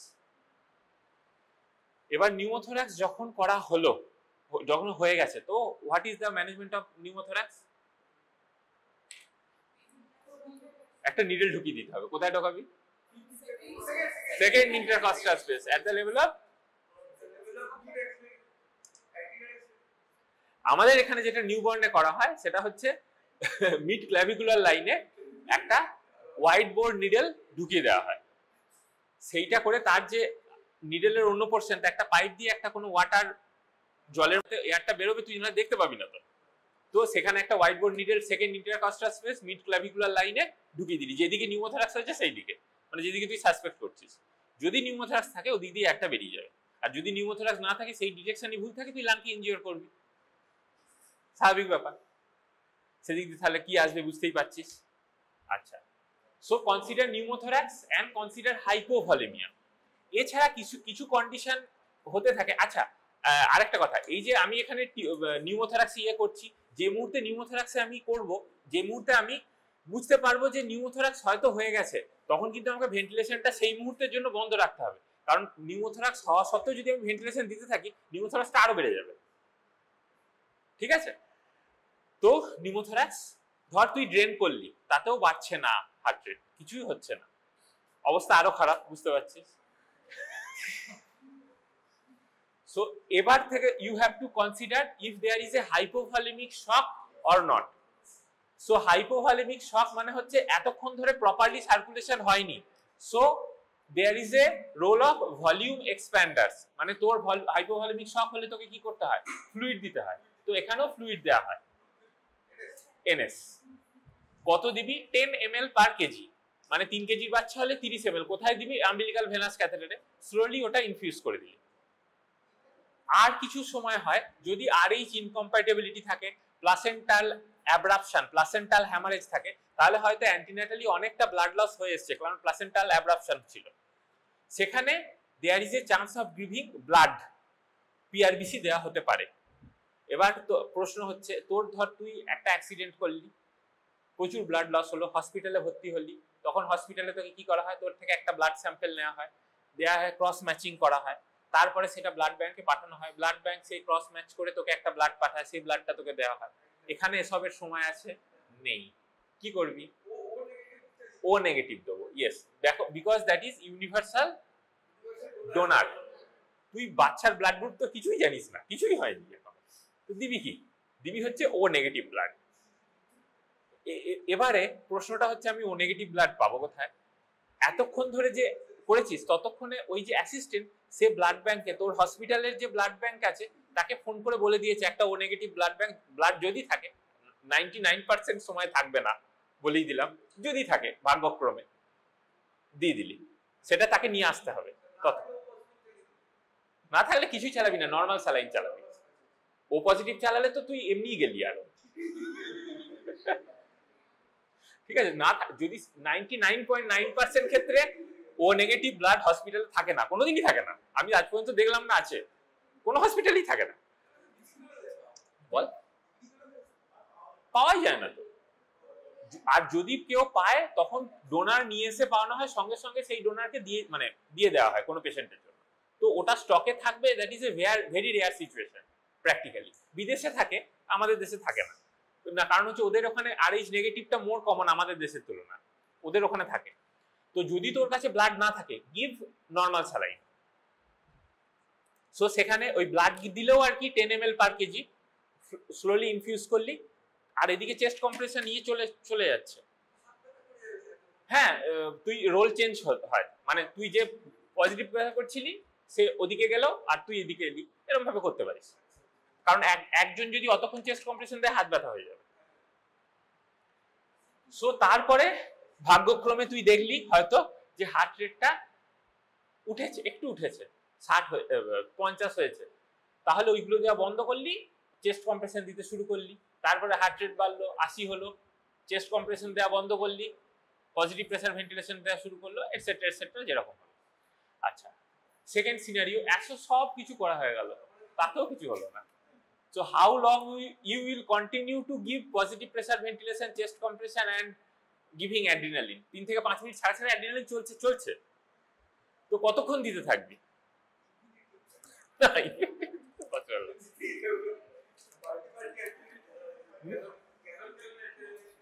না, গ্যালোর অ্যাড্রিনালিন দিতে হয় না, হ্যাঁ বল, 30 মিনিট। এবার এটা বিভিন্ন প্রোটোকলে বিভিন্ন, ঠিক আছে? তো যেটা বলা হয় যে you will continue to give positive pressure, you will continue to resuscitate the baby up to 20 minutes, এটা একটা অ্যাভারেজ। কারণ যেটা দেখা গেছে যে যদি তোর 20 মিনিট কি হয় ম্যাক্সিমাম ক্ষেত্রে, ধর 20 মিনিট ধরে ওইসব চলছে, অ্যাড্রিনালিন দিচ্ছিস, বাচ্চাটা মরেও নি আবার বাঁচছেও না, কোনোটাই হচ্ছে না, ওই হার্ট রেট 20-30 এর মধ্যে হয়ে আছে, তার মানে ওই 20 মিনিট ধরে যে অ্যাসফিক্সিয়াটা হয়েছে, প্রবাবলি ব্রেনের ইরিভার্সিবল ড্যামেজ ততক্ষণে হয়ে গেছে, ওই ড্যামেজ আর ফেরত করা যাবে না। বাচ্চাটা যদি বেঁচেও থাকে, there will be severe neurological regression, and that will, মানে তুই যদি বেঁচেও রাখতেও পারিস, একটা বিকলাঙ্গ শিশু ছাড়া কিচ্ছু হবে না। দেন পেশেন্ট পার্টি, তার মা বাবা বা যা আছে তাদের সাথে কনসিডার করে যে এই বাচ্চা যদি আমরা কন্টিনিউ ভেন্টিলেশনে দিয়েও থাকি, হয়তো স্বাভাবিক জীবনযাপন কোনোদিনই করতে পারবে না, তো তাদের মত অনুযায়ী you can stop doing resuscitation. যখন তুই রিসাসিটেশন স্টপ করে দিবি 20 মিনিট পর, ওই 10-15 যে হার্ট রেটটা পাচ্ছিস কিছুক্ষণ পর শূন্য হয়ে যাবে।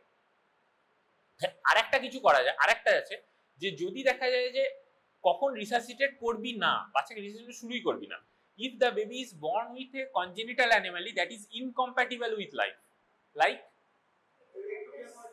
একটোপিয়া কর্ডিস, তাও কিছুটা বেঁচে থাকে, আরো আছে অ্যানেনকেফালি, হ্যাঁ, আচ্ছা, স্পাইনা বাইফিডার অনেকটা টাইপ আছে, যদি একদম দেখা যায় যে মানে মোস্ট অফ দা, ধর মেনিঙ্গোমাইলোসিল আছে, সেগুলো বেঁচে যায়, স্পাইনা বাইফিডা অকালটা বেঁচে যায়, কিন্তু স্পাইনা বাইফিডা অ্যাপার্টা, মানে কিছু পেছনে কিছু তৈরি হয়নি, পুরো নিউরোলজিক্যাল ড্যামেজটা বাইরে ঝুলছে, সেগুলো আর কিছু করা যায় না। So in those cases, after discussing with patient party, you may not even start to resuscitate. এত তাকে যে বাঁচবে না তাকে এত কষ্ট দিয়ে লাভ নেই, সোজা কথা। ওই কনজেনিটাল অ্যানোমালি গুলো this are incompatible with life, so you can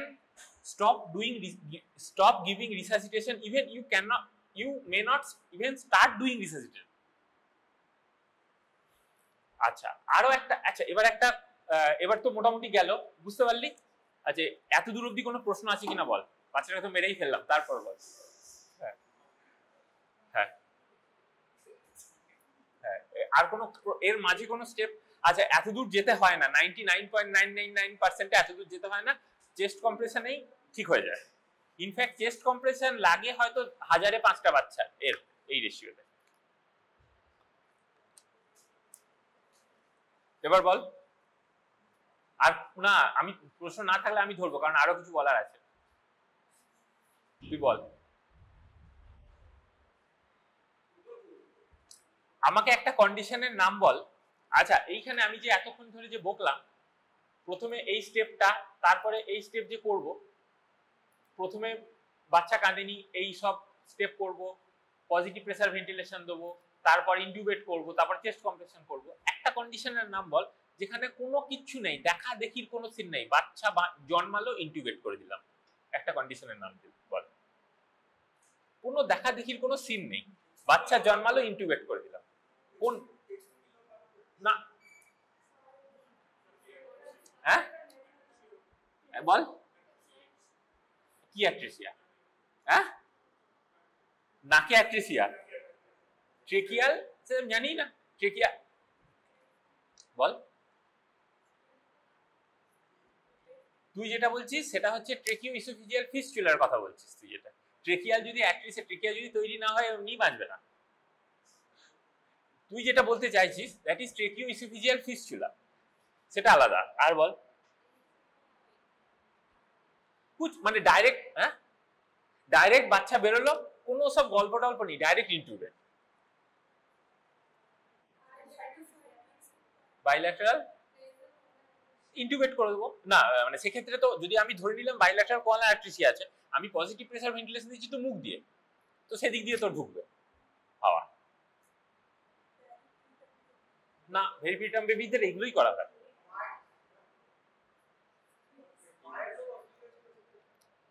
না মায়ের অসুবিধা না। তোরা কনজেনিটাল ডায়াফ্রাগমেটিক হার্নিয়া নামে কিছু শুনেছিস? So what is congenital diaphragmatic hernia? Congenital diaphragmatic hernia means the diaphragm has not developed properly, so there is a gap and the abdominal contents have herniated from abdomen to the thoracic cavity. So পুরো পেটটা বুকে চলে এসেছে, so the abdominal content has been herniated through the thoracic cavity. তাহলে বুকের যে জিনিসপত্র তার আর জায়গা নেই, লাংটা এতক্ষণ কাজ করছিল না, প্লাসেন্টা দিয়ে অক্সিজেন পাচ্ছিল, কোনো অসুবিধা ছিল না। যেই মুহূর্তে লাংকে ফুলতে চেষ্টা করা হলো, লাং তো জায়গায় নেই, পেটের জিনিস তো বুকে, কিছু করার নেই। এবারে তুই যদি পজিটিভ প্রেসার ভেন্টিলেশন শুরু করিস, some amount of the air will invariably goes to the stomach. তাহলে স্টমাকটা তো আর পেটে নেই, স্টমাক বুকে, স্টমাকটা ফুলতে শুরু করবে, that will give compression to the lungs. লাংটা আর ফুলতেই পারবে না, তুই যত পজিটিভ প্রেসার ভেন্টিলেশন দিবি তত স্টমাকে হাওয়া ঢুকবে, তত লাংকে কম্প্রেস করবে, তত আরো বাচ্চা অ্যাসফিক্সিয়াতে যাবে, বলছি সেটা আসছি। So in that case congenital diaphragmatic হার্নিয়াতে স্টার্ট ফার্স্টেই প্রথমে ইনটিউবেট করে দেয়, তাহলে অ্যাটলিস্ট কনফার্ম হলো যে হাওয়াটা আর পেটে ঢুকছে না, বুকে ঢুকছে, লাংসে ঢুকছে। আচ্ছা আরেকটা জিনিস আমি মিস করে গেছি, যখন প্রলং পজিটিভ প্রেসার ভেন্টিলেশন লাগছে, some amount of the air invariably goes to the stomach. So সেই ক্ষেত্রে কি করা, একটা রাইলস টিউব পরিয়ে দেওয়া হয়, কারণ স্টমাকটা যদি বেশি ফোলে তাহলে সেটা লাংসে প্রেসার দেয়, লাং ইনফ্লেট করতে দেয় না। সো কি করা হয়, একটা রাইলস টিউব পরিয়ে দেওয়া হয় বা ওজি টিউব, মানে মুখ দিয়ে, আর তার এন্ডটা, এদিকের এন্ডটা খোলা রাখা হয় যাতে এয়ারটা বেরিয়ে দেওয়া হয়, আর মাঝে মধ্যে অ্যাবডোমিনাল চাপ দেওয়া হয় যাতে এয়ারটা বেরিয়ে চলে আসে। সেটা যখন ইনটিউবেট করা হয় বা প্রলং পজিটিভ প্রেসার ভেন্টিলেশন লাগে, ঠিক আছে, তখন ওটা করে দেওয়া হয়। আর তুই দেখতে পাবি যে যত পজিটিভ প্রেসার ভেন্টিলেশন করছিস পেটটা ফুলছে, পেটটা চাপ দিয়ে হাওয়াটা বার করে দিতে হয়, নাহলে পেটটা যত স্টমাক ফুলবে অত লাংকে প্রেসার দেবে। So in congenital diaphragmatic hernia direct intubation is done. এবারে কি করা হয়, ইনটিউবেশন ডাইরেক্ট করা হলো, বাচ্চাকে এনআইসিইউ থেকে, বাচ্চাকে লেবার রুম থেকে এনআইসিইউতে নিয়ে যাওয়া হলো, ভেন্টিলেটরে লাগিয়ে দেওয়া হলো। 1 থেকে 2 দিনের মধ্যে অপারেশন করতে হবে তোকে। সেই অপারেশন করে তখন বাচ্চা পুরোটা ইনটিউবেটেড, অপারেশন করে তাকে অ্যাবডোমিনাল কন্টেন্ট নিচে নামানো হলো, লাংয়ের যে ডিফেক্টটাকে সেটা ক্লোজ করা হলো, এবার লাং খোলার জায়গা আছে। এইবারে we gradually try to extubate the baby, ঠিক আছে? কারণ লাং খোলার জায়গাই নেই। তুই যদি পেটে থাকাও মানে পেটের জিনিসপত্র তো বুকে, ও লাং আর বড় হবে কোথা থেকে? আচ্ছা, এবারে তুই কি করে বুঝবি যে আগে থেকেই যে আমার কনজেনিটাল ডায়াফ্রাগমেটিক হার্নিয়া আছে? দুটো, এক অ্যান্টিনেটাল স্ক্যানে পরিষ্কার বলে দেয় যেটা কনজেনিটাল ডায়াফ্রাগমেটিক হার্নিয়া আছে, তাহলে তুই আগে থেকে সব রেডি করতে থাকলি যে আমাকে বাচ্চা ইনটিউবেট করতেই হবে। বাট প্র্যাকটিক্যালি যেটা হয়, আমার লাইফেও ঘটেছে যে স্ক্যানে সব ওকে বলা আছে, এভরিথিং ইজ ওকে, বাচ্চা যখন বেরোলো তখন দেখা মানে বোঝা যাচ্ছে যে ওকে নয়, কারণ রিপোর্টিং এর তো জানিস তো কোনো মা বাপ নেই এখনকার দিনে। তো কি করা হয়, একটা যেটা তাহলে তোর হাতে কি আছে? তোর হাতে রিপোর্টিংটা নেই, তোর হাতে হচ্ছে বাচ্চাটার, তোর চোখটা তোর হাতে, আর বাচ্চাটাকে দেখাটা তোর হাতে আছে। So what you will see, abdominal contents are in stomach, so abdomen is scaphoid in shape. পেটটা এই সাইজে থাকবে না, পেটটা গর্ত মতো থাকবে, স্ক্যাফয়েড এরকম, কারণ পেটে তো কিছু নেই, পেটের জিনিস তো বুকে। তুই যখন পজিটিভ প্রেসার ভেন্টিলেশন শুরু করবি দেখবি বুক তো একটু উঠছে, পেটটা একদম গর্তে পড়ে আছে। In other cases positive pressure ventilation দিলে বুকও ওঠে, পেটও কিছুটা ওঠে, বিকজ স্টমাকেও কিছুটা এয়ার যায়।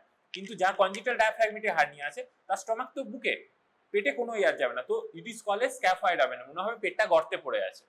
এবং যতই পজিটিভ প্রেসার ভেন্টিলেশন দিচ্ছি বাচ্চা তো তার স্যাচুরেশন তো বাড়ছেই না, পেটটাও ফুলছে না, then you will suspect the baby could have congenital diaphragmatic hernia, then you intubate the baby.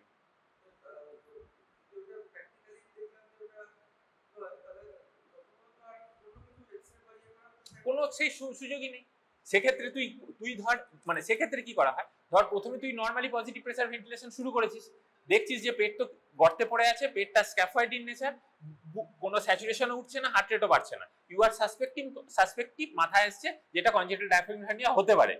তখন তুই কি করবি, প্রথম কথা হচ্ছে একটা ইনটিউবেট করবি, আর দ্বিতীয় হচ্ছে পেটে তুই যে এতক্ষণ ব্যাগার মাস করেছিস কিছুটা হয়তো এয়ার স্টমাকে চলে গেছে, একটা রাইলস টিউব করে সেই এয়ারটাকে আগে বার কর, তাহলে যতটা এয়ার চলে গেছে সেটাকে বেরো, নাহলে লাংটা ফুলবেই না, দিয়ে ইনটিউবেট কর, ইনটিউবেট করে ভেন্টিলেশন দে।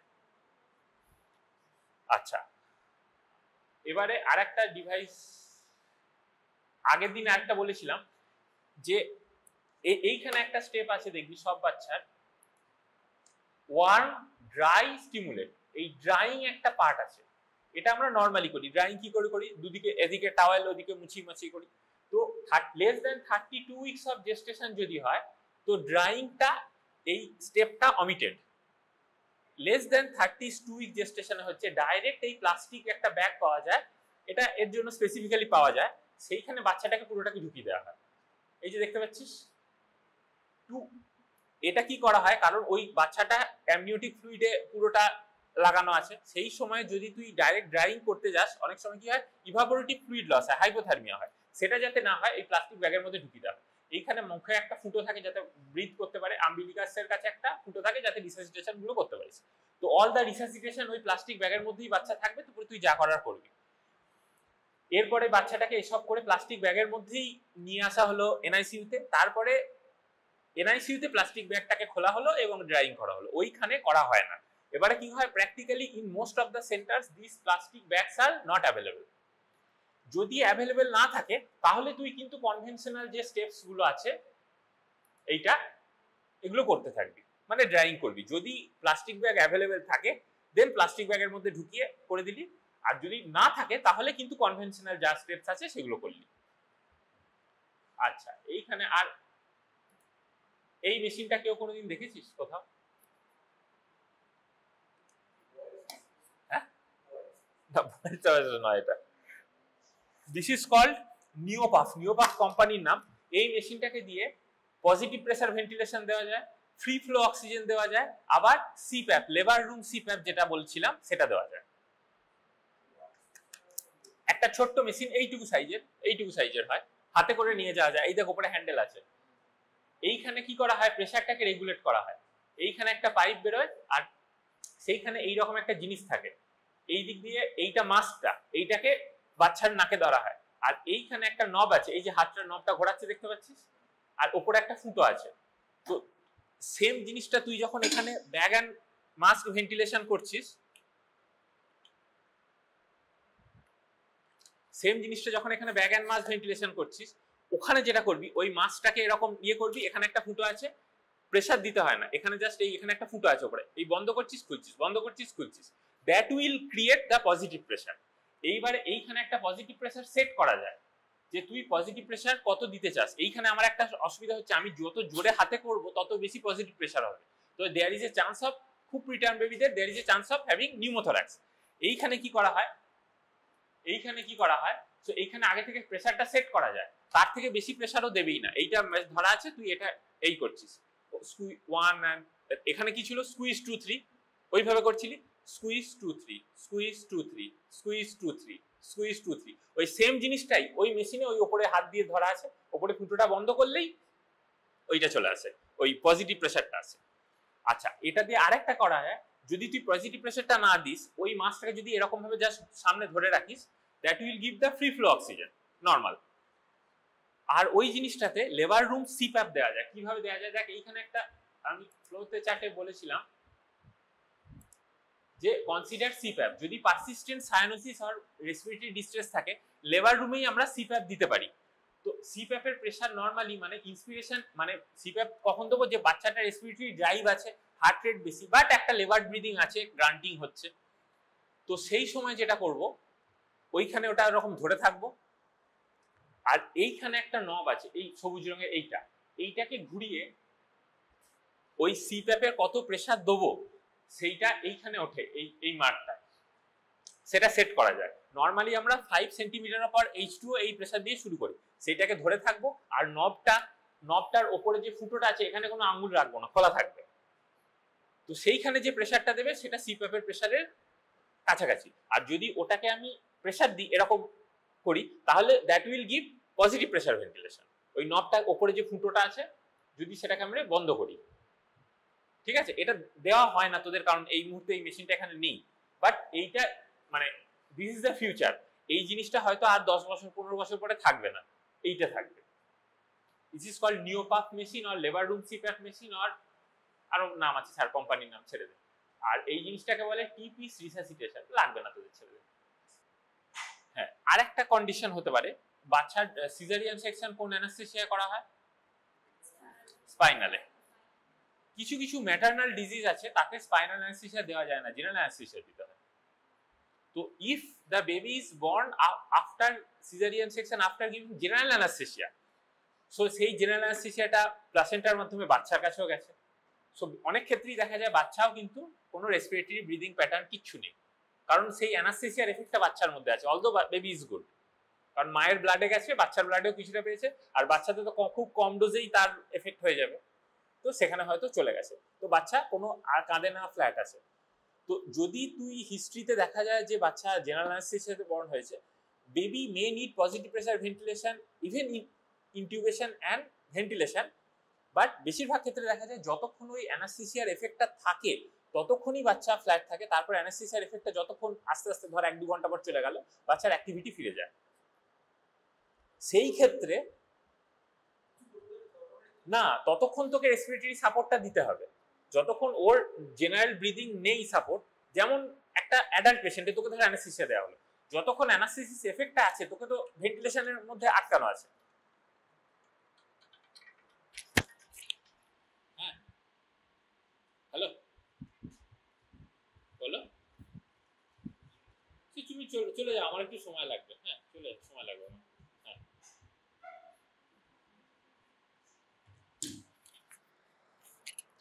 সো এইখানে আমি কি দিলাম বুঝতে পারলি, সেক্ষেত্রে হয়তো আমি যদি বুঝতে পারি যে অ্যানাস্থেসিয়ার জন্যই বাচ্চাটা ফ্ল্যাট আছে, সেক্ষেত্রে কিন্তু বেশিরভাগ ক্ষেত্রে দেখা যায় তার লাংসে কোনো প্রবলেম নেই, লাংটা ইনফ্লেট করে যায়, কিন্তু বাচ্চার স্পন্টেনিয়াস ব্রিদিং এফোর্টটা থাকে না।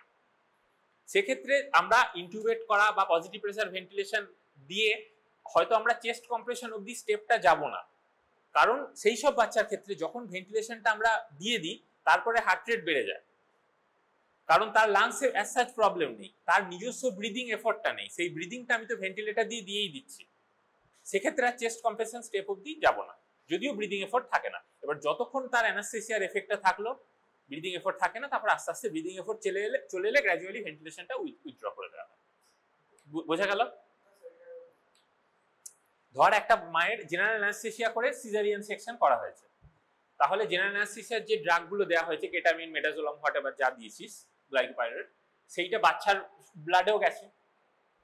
বাচ্চার ব্লাডে হয়তো খুব কম পরিমাণে গেছে, কিন্তু ওই বাচ্চাটার ক্ষেত্রে ওইটাই যথেষ্ট। সেক্ষেত্রে বাচ্চার নিজস্ব ব্রিদিং এফোর্ট যেটা আসার কথা আফটার বার্থ, সেটা আসবে না, কারণ সে অ্যানাস্থেসাইজড। তুই নর্মাল রুটিন রিসাসিটেশনের স্টেপস গুলো করলি, সেই সব বাচ্চার ক্ষেত্রে দেখা যায় যখন তুই ব্রিদিং দিচ্ছিস, যতক্ষণ ব্রিদিং দিচ্ছিস তুই positive pressure ventilation tube or bag and mask, ততক্ষণ তার saturation respiration heart rate maintain থাকে। যেই তুই সেটা উইথড্র করলি, ও আবার ব্রিদিংটা নেয় না, অ্যাপনিয়া হয়ে যায়, কারণ তার অ্যানাস্থেসিয়ার এফেক্ট আছে। সেক্ষেত্রে চেস্ট কম্প্রেশন অবধি যেতে হয় না, আমরা সেই অবস্থায় গিয়েই হার্ট রেটটা বাড়লো, স্যাচুরেশন বাড়লো, ভেন্টিলেশনে লাগিয়ে দিই, হয়তো অ্যানাস্থেসিয়ার এফেক্টটা 1 ঘন্টা 2 ঘন্টা থাকবে, ততক্ষণ ভেন্টিলেশনে রেখে তাকে উইন অফ করে দেওয়া হয়। সেক্ষেত্রে চেস্ট কম্প্রেশন লাগে না, বিকজ লাং এর প্রবলেম নেই, বাচ্চার ব্রিদিং এফোর্টটা নেই, তাই তার লাং ইনফ্লেট হচ্ছে না। সেটা তুই ব্রিদিংটা যখন ভেন্টিলেশন দিয়ে দিলি, তার হার্ট রেট বেড়ে যায়। বোঝা গেল? এবার কোনো কোশ্চেন থাকলে বল। বাড়িতে এটা পড়তে হবে, নাহলে ঘাঁটবে। আচ্ছা তুই বল, তুই একটা কোশ্চেন বল। ধর একটা বেবি হ্যাজ বিন বর্ন বললাম, tone is poor, heart rate tone is poor and the baby is not crying, কি করবি? Doing initial steps, warm, dry, stimulate, ওইগুলো করলাম। স্টিল দিয়ে তারপরে তুই কি কি জিনিস দেখবি? অ্যাপনিয়া। আচ্ছা, baby is having apnoea, heart rate is 30 beats per minute and baby is having apnea, কি করবি? আরে কি বলবি, কি করবি? Will start positive pressure ventilation. Heart rate 30, তো অ্যাপনিয়া নেই, ফ্রি ফ্লো অক্সিজেন দিয়ে কি লাভ, তার তো নিজস্ব ব্রিদিং এফোর্টই নাই। Will start giving positive pressure ventilation for 30 seconds. Now the heart rate of the baby, 30 seconds of effective positive pressure ventilation. Now the heart rate of the baby is 80 per minute. That continue positive pressure ventilation for another 30 seconds. Now heart rate is 130 per minute. Gradually wean off the ventilation. Acha, second scenario. Baby is born, initial steps sab korli, baby is having apnea, heart rate is 40 beats per minute. What you will do? Positive pressure ventilation for 30 seconds. Now the heart rate is 50 beats per minute. Chest compression for 1 minute. 1 minute giving chest compression. Now heart rate is 80 beats per minute. Give positive pressure ventilation. Now heart rate is 130. Wean off. Acha, tarpore scenario elam. Baby is born. Heart rate is 30 beats per minute. Initial steps gechiস, কিছু হয়নি। Positive pressure ventilation করেছিস 30 seconds, ওই heart rate 30, chest compression 1 minute করেছিস, heart rate is now 40, তারপর না ইনটিউবেট করে দিয়েছিস, continue chest compression for 1 minute another, now even heart rate is now even 30, adrenaline, wait for 3 minutes, heart rate initially was raised to 60, now it goes to 20, এটাকে এখানে adrenaline. বুঝতে পারলি ব্যাপারটা? 3 to 5 minute অন্তর রিপিট করে যাব। আর তুই labour room সিপিআপটা হচ্ছে হার্ট রেট ইনিশিয়াল স্টেপস এর পর হার্ট রেট বেড়ে গেছে, অ্যাপনিয়া নেই, গ্যাসপিংও নেই, কিন্তু শ্বাসকষ্টটা অল্প আছে মনে হচ্ছে, অল্প সায়ানোসিস আছে মনে হচ্ছে, তখন ফ্রি ফ্লো অক্সিজেন দেবো বা সিপিআপ দেবো।